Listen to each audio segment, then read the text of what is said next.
He fought in Libya. He trained soldiers in Ukraine. He crossed into Syria when others wouldn't dare. And now, he's sitting in NIA custody in New Delhi. Meet Matthew Aaron VanDyke, American, mercenary, documentary filmmaker, and, according to India's top counter-terrorism agency, a threat to this nation's sovereignty.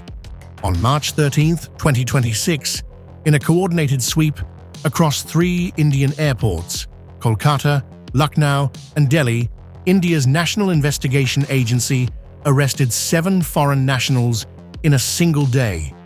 1 American, 6 Ukrainians. All of them, the NIA alleges, part of a dangerous international conspiracy targeting India's most vulnerable frontier, the Northeast. The arrests didn't happen by accident. This was a calculated multi-agency operation, and what they uncovered, investigators say, is alarming. According to NIA documents, all 7 entered India on tourist visas, made their way to Guwahati, and then traveled to Mizoram, entering restricted border territory without the required permits. From there, they crossed illegally into Myanmar to carry out what the NIA describes as a pre-scheduled training program for Myanmar-based ethnic armed groups. Let that sink in.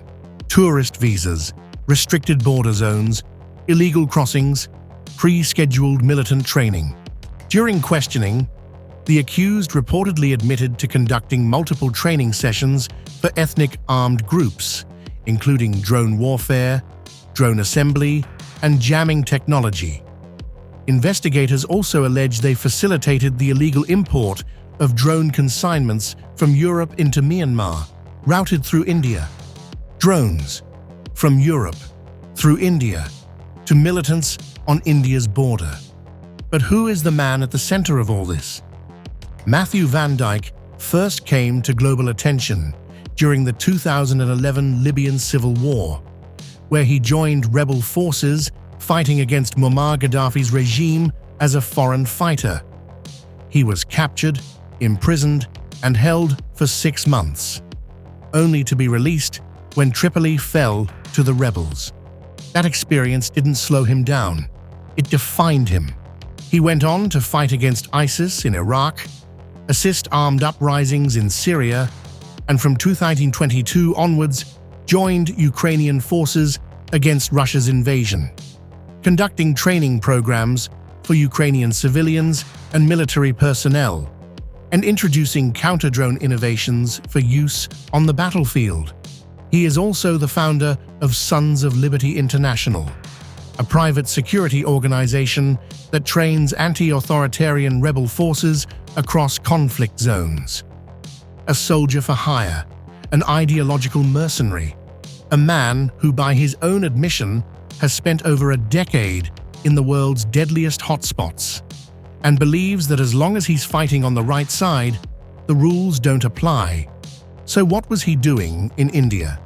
The NIA has charged the group under Section 18, terror conspiracy, and alleged that the accused maintained direct contact with unidentified terrorists armed with AK-47 rifles and were actively supporting prescribed insurgent groups in India by supplying weapons, materials, and training. Myanmar-based groups linked to the accused are known to support banned Indian insurgent organizations, supplying weapons, hardware, and expertise. Officials say such activities pose a serious threat to India's border security, sovereignty, and internal stability. India's northeast has long been a pressure point, a patchwork of ethnic tensions, porous borders, and decades-old insurgencies. And someone, it appears, was trying to pour fuel on that fire. The diplomatic fallout was immediate. Ukraine's Ambassador Alexander Polishchuk met with senior Indian officials and submitted a formal diplomatic note seeking consular access and the release of the detained Ukrainians. Kyiv has rejected what it called media manipulations and denied any wrongdoing by its nationals. Washington has stayed conspicuously quiet. The NIA has informed both the US and Ukrainian embassies, as well as the families of those arrested, about the developments. 8 more Ukrainian nationals linked to the case are still being searched for. A special NIA court in Delhi has remanded all 7 accused to 11 days of NIA custody. The investigation is ongoing. The full scale of the network, who funded it, who directed it, and how far it extends, is still being unraveled. What is clear is this: India just intercepted what it describes as an international terror network, operating under the cover of tourism, using cutting-edge drone warfare technology and targeting the country's most sensitive border. 1 American mercenary, 6 Ukrainian veterans, and a plot, the NIA says, that could have destabilized India's northeast. The question now: is this the full picture, or just the beginning?